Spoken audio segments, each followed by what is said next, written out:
I was supposed to pledge a lifetime of love and become his wife, but my marriage turned into a nightmare. My parents-in-law doted on their son, and my husband always prioritized them over me.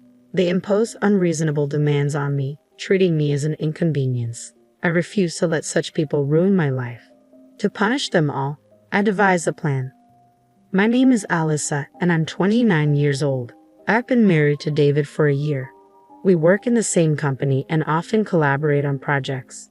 Although I don't have a college degree, I have more experience than David because I've been with the company longer. Our company values ability over academic background, and my strong sales performance has earned me a decent salary. Meanwhile, David, who is both capable and highly trusted by his colleagues, was a boyfriend I could be proud of. I fell in love with him and happily accepted his proposal, and we became a married couple. But then my in-laws started interfering in our relationship. One day, when we visited their house, my mother-in-law suddenly said to David, "Hey David, are you really okay with this?" "With what?" David asked. "Marrying Alyssa. You've always been good at both studying and sports, haven't you? Yet you chose someone as mediocre as Alyssa." Upon hearing this, my father-in-law nodded in agreement. "Yes, at first glance, she seems like an average young woman with nothing special about her." "Ah, that's what you're talking about. It's fine. I love Alyssa," David responded. "Really?" "Well, if you say so," my mother-in-law said, giving me a sideways glance. I felt hurt and angry. "I'm sorry I have nothing special to offer," I thought to myself, but I've also put in my fair share of effort to take on grown woman responsibilities. I cursed them in my mind, but I never spoke out, trying to maintain a peaceful marital life. I wanted to avoid conflict with my in-laws as much as possible. However, one day, they started complaining right in front of me. "Hey David, are you really okay with your current workplace?" his mother asked. "That's right," his father chimed in. "Isn't it a place where even high school graduates like Alyssa can work?" David replied, "But the pay is good, and I have good colleagues." "You're not the kind of man to stay in the same place as high school graduates, are you?" his mother persisted. "You're smart. There must be many other good jobs out there." They kept glancing at me as they tried to persuade David. Believing that responding would mean losing, I deliberately didn't react, but inside, I was seething. What's with that tone? I thought, I do my job well, and there's no difference in work performance based on whether you're a high school graduate or not. In fact, sometimes I earn more than David does. It's safe to say I don't have a good impression of my in-laws who judge people based on academic background or appearance. However, they don't physically bully me, and I don't suffer much direct harm. I had told David in advance that I was a high school graduate, and knowing that, he had said, "I love everything about Alyssa." I took pride in myself for achieving results in a company that values ability over academic background. No matter what my in-laws said, I believed and never doubted that David was on my side. However, after a little while had passed, an incident broke out. Out of nowhere, my husband began speaking of something unbelievable. "Hey, I've been thinking. I've decided to switch to a different job." "What? Wait, what are you talking about all of a sudden?" "Well, I was talking to my parents, and I just realized our company even takes in a high school grad like you, Alyssa. I have a college degree, so there must be a better job out there for me," David declared.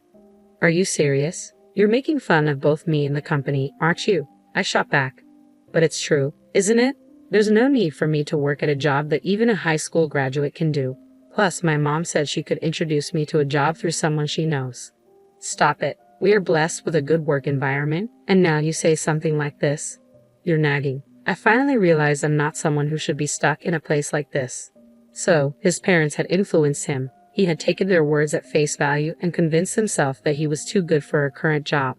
The very next day, without discussing it with me, David submitted his resignation and casually left the company where we met. Only a year into our marriage, my husband had resigned from our workplace without a second thought. He switched to a factory job introduced by his mother, where his salary dropped to about half of what it was. The only advantage, if any, was that it was close to home, making commuting easier. About a week after starting his new job, David began to complain about the factory. "That guy never went past middle school, but he has the nerve to tell me what to do," he shouted, scattering his clothes around. I stepped in to stop him. "Wait, why are you so angry? If you make such a loud noise, it's going to bother the neighbors." "Shut up. Why do I, a university graduate, have to be bossed around by a low-level boss who's just a middle school graduate. Well, you just started there. It can't be helped. He's your boss, right? I don't care. He can't even study, but he has the nerve to boss me around. Damn it. Who's the real problem here? What can a newcomer do without instructions from their boss? You chose to switch jobs, so bear with it a little, I retorted. I know that already, he snapped. I wondered how long he could endure this situation. My attempts to soothe him and get him to work each day were becoming a constant struggle. My doubts were confirmed when one day he caused a major issue at the factory. You broke the factory equipment, I exclaimed in shock. It's not my fault. It's that damn boss who pissed me off, he retorted, slamming his hand on the table. But that doesn't mean you should break the factory equipment. That's absolutely unacceptable. What were you thinking? I had no choice. That guy was bossing me around even though I'm a university graduate. The trigger was when his boss, who only graduated from middle school, criticized David for not working seriously. In response, David insulted his boss's academic qualifications. The fault was entirely with my husband, and everyone present sided with the boss. Enraged by this, David went into a violent rage. In his rampage, he damaged part of the conveyor belt, stopping the production line. As a result, he was fired and faced a large claim for damages. Since it was a factory that his parents had introduced, the damages had to be paid entirely by David and his parents. Consequently, not only did David lose all his savings, but his parents' retirement fund also seemed to vanish in an instant. Though my parents are struggling right now, they're moving into this apartment next week, David said. I let out an absurd gasp in surprise. Living together? I never heard about this. You're my wife, right? Just listen and keep quiet. This is a done deal. Got it. With these words, he stormed out of the room, slamming the door behind him. A few days later, my in-laws actually moved into our home. I thought it was a joke. Living together was absolutely impossible. I couldn't overlook this, so I confronted my in-laws directly. Father-in-law, mother-in-law, living together is a problem. Shut up. It's your fault our son couldn't make it at the factory, my father-in-law snapped. That's right, you neglected David's mental care, didn't you? My mother-in-law added. Wait a minute, how is this my fault? Can't you shut up? Our life is a mess because of you, my father-in-law shouted. That's right, if you had done things right, this wouldn't have happened. It's all your fault, so living together is natural, right? Ha! What kind of logic is that? Living together is impossible. Shut up. Our home was rented and we've already terminated the lease. There's nowhere else to go, my father-in-law insisted. That's right, we have nowhere else to go other than here, my mother-in-law echoed.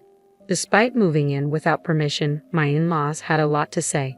Furthermore, my husband began to insult me, egged on by his parents. Hey Alyssa, I married you. You should be happy to be married to someone as excellent as me, shouldn't you? Forget about that. Can't you start looking for a job soon? It's hard on the household finances now that we're living together. What did you say? You're cheeky for a wife.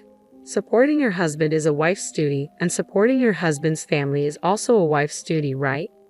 I was getting sick of my husband spouting nonsense as if it made sense. Moreover, neither my husband nor my in-laws helped with the household chores at all. I had a job too, so I couldn't make elaborate meals, and the cleaning inevitably got neglected. No matter what they said, I kept a cool attitude, saying, because it's hard on the household finances. If they weren't happy with it, they who caused the situation should handle it. I kept this attitude for several days until one day my husband finally vented his frustration. Hey, what's with your attitude? You're lacking respect for me and my parents. Enough already.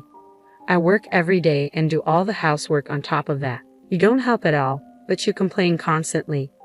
Ha, what's with that tone of voice? You don't seem to understand your place, do you?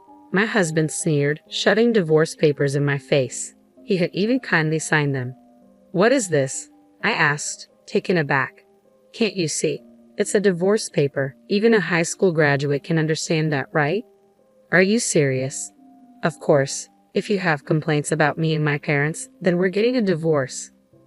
Staring at the divorce papers, my husband spoke with a triumphant look.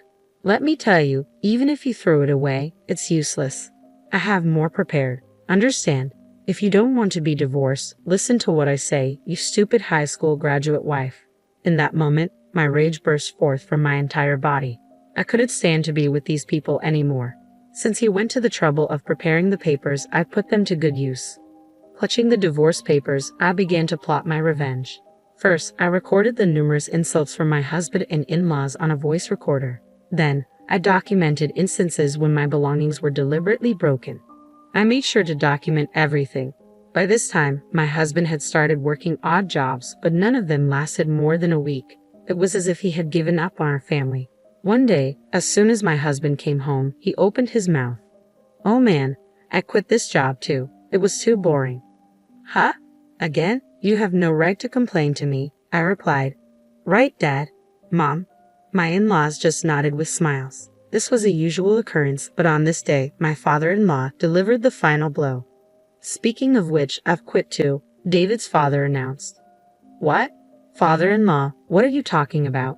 "That's what I'm saying. I've quit my job. I'm planning to live off you, Alyssa." "Wait, what?" "You see, my son is too brilliant and prideful to work under those who only graduated from middle or high school. We're counting on you, Alyssa, a high school graduate, to work hard." "Yeah, let's count on our lowly educated Alyssa to work hard, right dear?" My mother-in-law chimed in.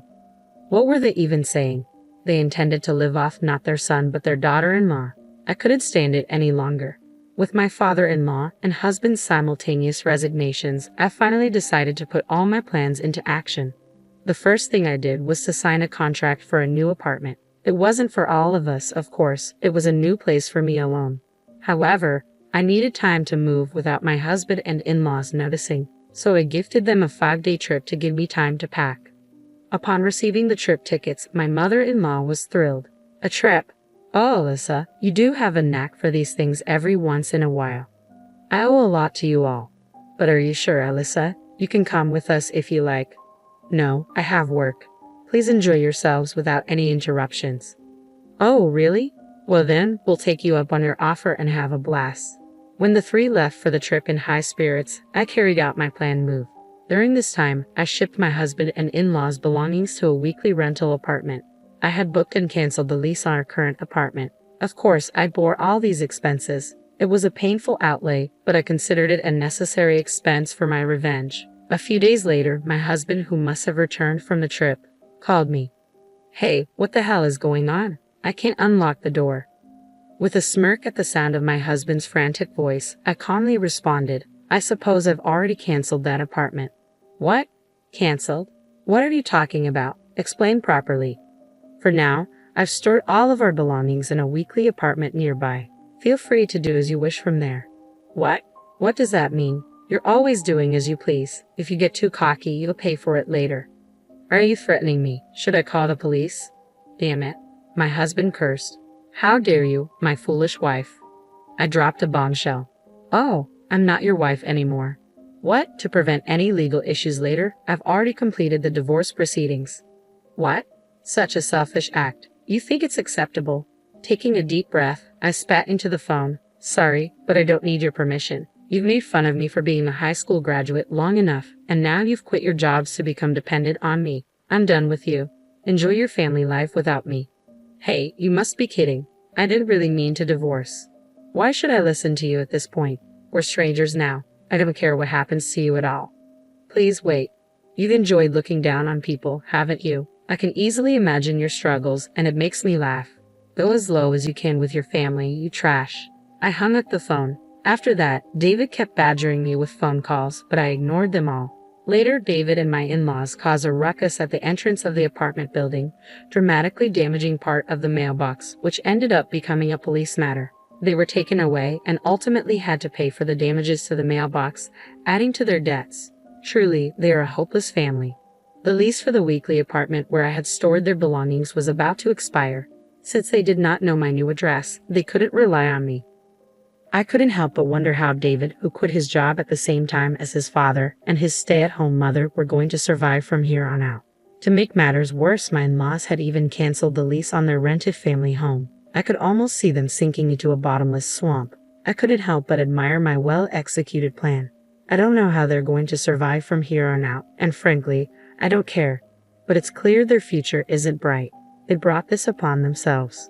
On the other hand, I am living carefree in my new home alone. Being able to spend my time leisurely without anyone bothering me is the ultimate bliss. For the time being, I don't think I'll be living with anyone else. I plan to thoroughly enjoy my time free of any worries.